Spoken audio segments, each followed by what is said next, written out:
Fire doesn't have a great solution for our construction companies who are constantly needing to bid jobs at different labor rates due to the various union rates and prevailing wage rates that are often involved in the construction industry.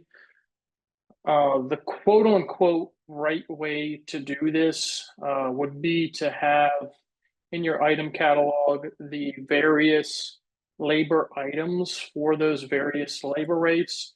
And the problem with that is you consequently need a separate set of kits for each one of those labor rates in order to achieve the correct wage rate estimated in your estimate. And the problem with that,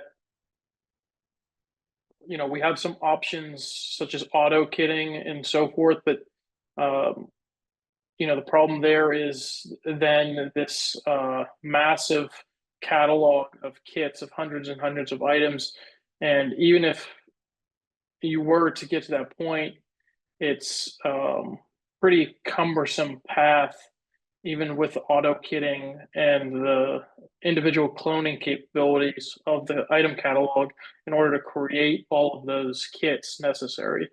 So we have a workaround for this. You can see here we have a example with our various install kits and underneath these various services in this estimate. If I were to click into any one of those, you would see our labor rate for our construction, or in this case, it's just an enhancement as a example. That rate is $28 in each one of these kits throughout this estimate. This is a rather simple estimate. You could imagine an advanced construction estimate where there's dozens or even hundreds of kits that where you would need to individually go into those kits and change the wage in each one of those kits to account for and estimate the union rate or the prevailing wage rate for that job.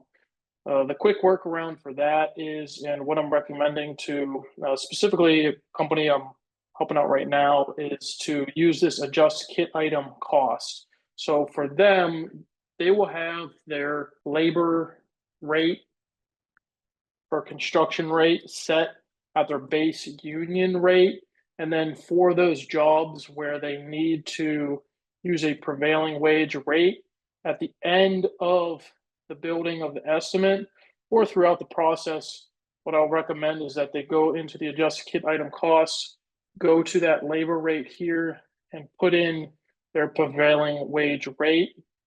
That's going to update every single kit throughout the estimate with that new rate. So I could click into any one of these kits now with the labor rate and see that the labor rate has updated to that new prevailing wage rate of $55 an hour.